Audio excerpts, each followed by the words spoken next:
Hello and welcome back to the fish locker out on the beach. Now we're down on Loe Bar today, just down in Cornwall between Port Leven and the Lizard. Now it is a bit windy today. Now you can maybe see in the corner of the shot got a windbreak up to try and create a little bit of lee out of the wind. I'm not sure what the camera noise is going to be like. You can see the rods behind us. It's just about high water now, and we're going to fish in all of the ebb, all down to the low water slack. Now the rod that you can see on your left hand side, it's got an up and over rig with a sandale and squid wrap on. And one on the right has got a little scratching rig, a Wessex rig. A little tiny piece of sandale, and it's got a couple of ragworms on the bottom. Now, because the wind is running in this direction, I've cast that rod up that way and left it a belly in the line, pointed the rod in that direction. Now your finer bite detection has gone now because it's too windy. What I'm looking for is either a pull round, so you'll see the rod going like that, or if the fish picks the lead up, picks the bait up and breaks the lead out, and get a big slack line bite. Now at the moment the rod is ever so slightly bent into the tide and the wind. If the fish picks it up, it'll straighten and you'll get slack line. That's what's called the slack line bite. And with the rod on the right, the scratching rig, I've only got it 30-40 yards out, just behind where all the waves are. Now that's also, it's got a round lead on it, so that's going to roll around. So all I'm doing is I'm keeping an eye on that. It could be any type of bite, it could be a slack bite, it could be a musky bite. I'm looking to pick up anything. Schoolie bass, dabs, your whitings, your dogfish, rockling. That's really my rod. As soon as I get down to a mark, I'll put a scratching rod out, throw it out straight away. So that can be fishing while I'm sitting everything else. Eventually, as I start catching fish, as soon as the tide starts to pull into the ebb, I'm going to switch those to two big baits, and I'm going for the likes of the bass, and your bullets, and your small-eyed rays, that type of thing. I'm just going to finish setting everything up, and then I'm going to run through showing you the baits and the rigs that I'm using, and hopefully we'll be able to show you a few fish. Hello, I'm going to show you how I make my sandale and squid wraps. Right. I'm fishing a pen hook setup, which means there's two hooks like this, on a snood or possibly 3 feet. Right. These lawns are caught these and I've frozen myself. All I do is I take the head off just by the gill, right? And then I like a bait that's about not that long. Take the bottom hook and I just start threading it through. Now you can bend the fish right up the hook like that, and then when you get to the end, pull it out, and there you go. Look, that hook is threaded all the way up through that sandale and is now slipping out just there at the end. And then with the top hook of the pedal, just take it there, give it 4 or 5 turns around that, 1, 2, 3, 4, and then just hook it through the bait.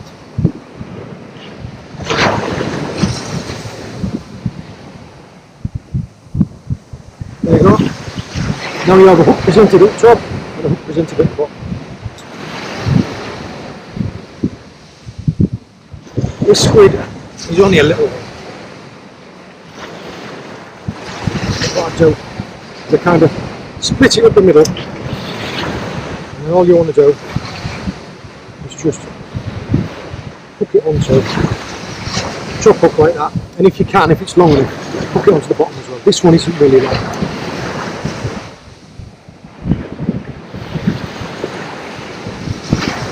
Then when you've opened it up, just wrap it around, take your bait elastic,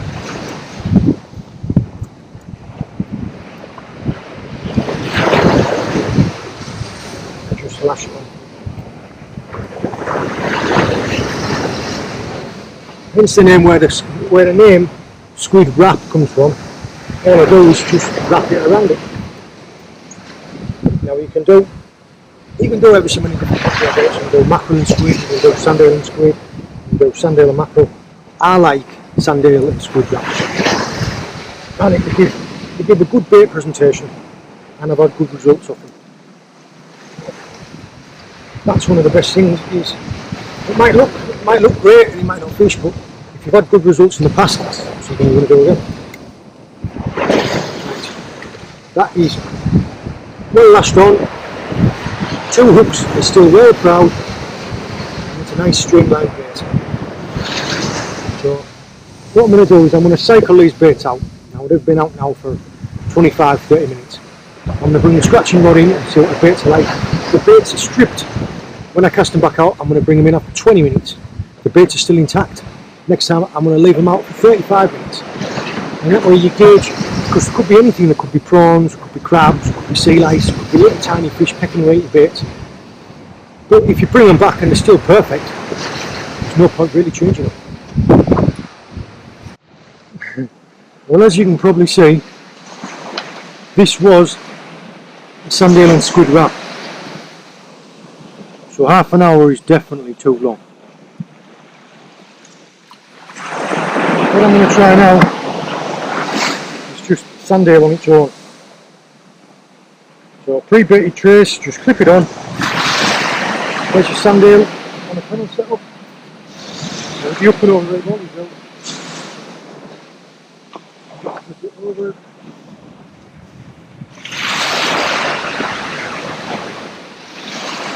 Bottom up down there, and then you're ready to go.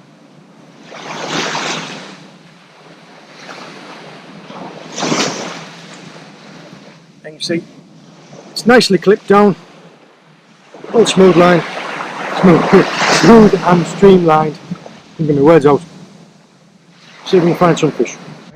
I've just had a brilliant slack line bite on the right hand side rod. See if we can connect with the fish.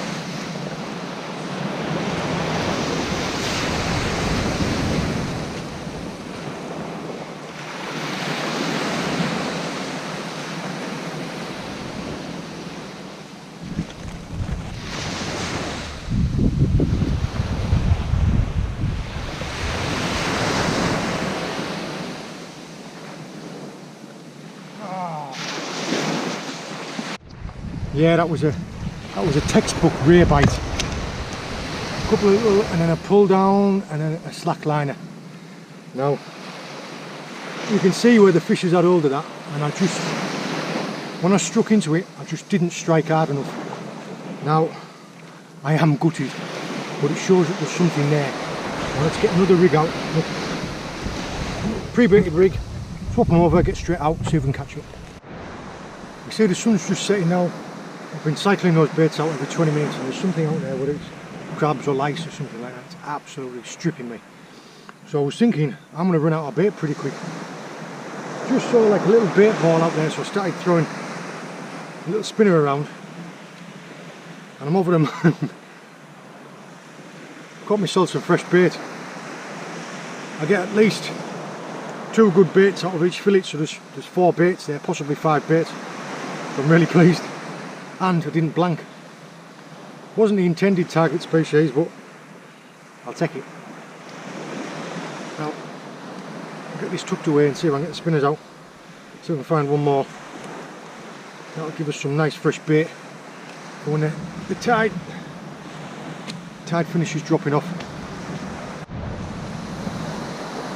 Just wound in for a bait change, and this is what I found. Completely stripped. This was a pennel rig, but look. Now that, to me, says spider crabs. Now, when it's normal crabs, when it's just shore crabs, edible crabs, you find like little rough parts where they've gone and like snipped it. Spider crabs are the only ones that I've had properly snip me off like that. So, I think that's what's taking me bait, spider crabs. Now this was 60. I am going to beef it up to £80 mono. See if I can at least keep some hooks on the lines. We're not far off bottom of the ebb now. So hopefully the last hour and then like the low water slack, some fish might be there. I was hoping it might coincide with it just getting dark. We'll see. Got a good bite on both of these rods now. Now I'm reluctant to hit one because last time I think I struck it too early. I don't know if you can see him going. Can you see? Now it's either a pack of dogfish has just moved in or the fish are just coming on the feed. We'll see which one goes first.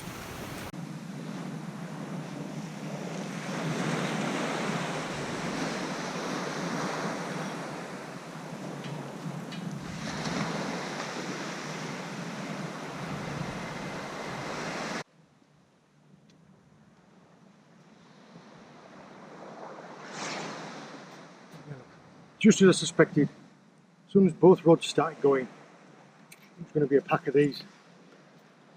Now, look at the size of that mouth on it. Swallowed a decent sized bait and 2 6-0 hooks.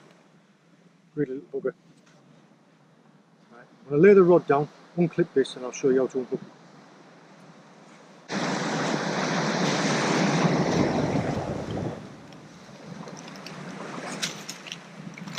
Right, now first of all, with the pennel hook set up, first thing, got one of the hooks out straight away. This is the bottom hook, so it's actually hooked up on the pennel hook. If you can get the eye out of the mouth, get the eye of the hook out. Now look, you see you've got part of the hook out. All you do is you lever it down against the corner of its mouth, like that. And then it just pops out. Now you see, all I did was the hook was inside the fish's mouth like that, and you lever it against the side of its mouth, pop it out. A little dogfish, it's getting back.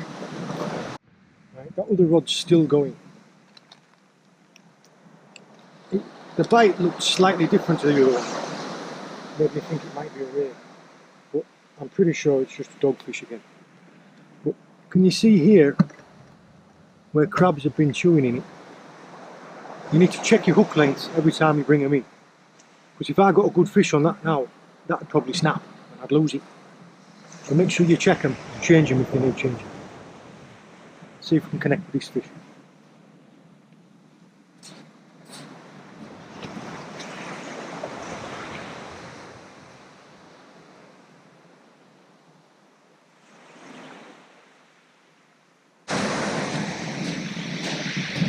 There we are.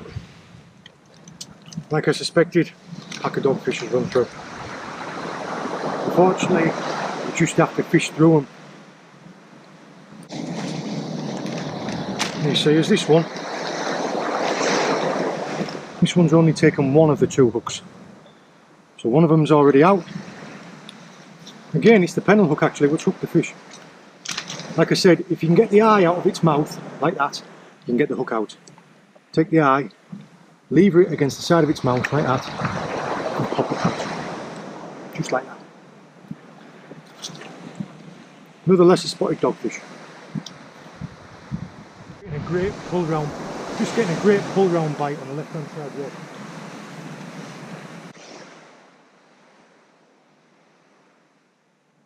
I literally think there's just been a pack of dogfish moving. Leave them a couple of minutes to develop, see if we can connect with a decent fish. What I'm wanting is either the rod to completely pull off the rod there, or to get a full slack line bite. If the lead generally stays where it is, it's because it's not a fish that's big enough to pull the lead out. See there, look, another little dogfish. Like I said, with a pennel hook, if you can get one of the hooks out, it's half the battle. So there's one of them. If you can get the eye out of the hook, sorry, if you can get the eye of the hook out of the mouth, you can get the hook out. All you do, pivot it against the side of its mouth like that. So it straight up and down and then push it out like that. And pop straight out.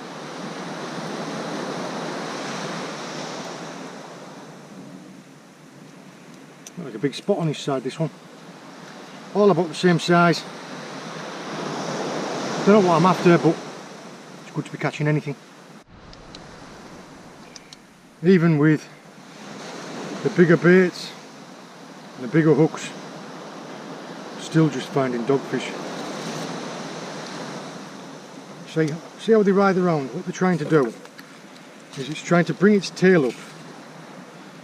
If I've rolled of its head, it's trying to bring its tail round like this to rub me, because its skin's like sandpaper. That's the best way. If you hold onto its tail with your hand like that, hold onto its head with your other finger, the rest of your fingers like that, and just pop the hook out.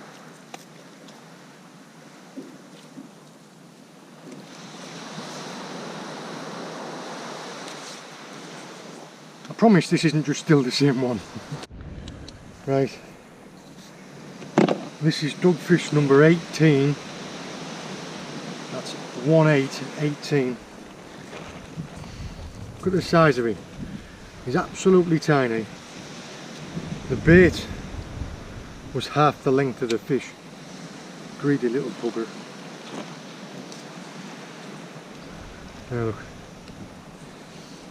There's a couple of guys who were fishing down there earlier on, and I was starting to run out of bait. Them guys got sick of getting dogged out, so they come round there and give me the rest of their bait. The way it's great, it meant that I could keep fishing, but you don't get that with coarse fishing. You don't get someone walking past going, "Oh, hey mate, do you want the rest of these boilies?" It's yeah, dogfish.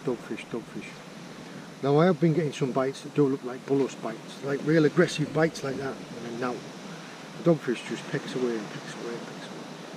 So hopefully we can get hold of one of them bullous to show you. Well, here he is, number 36.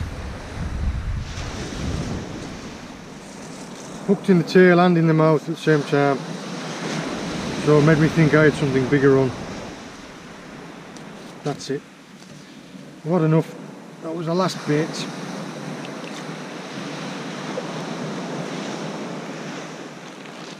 Really have mugged me off tonight.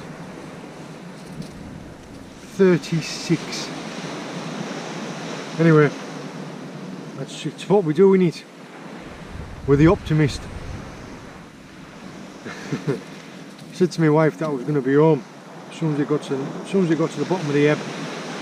Now we've got the sun on the horizon. About 4 o'clock in the morning. Finished wrapping up. Get myself home.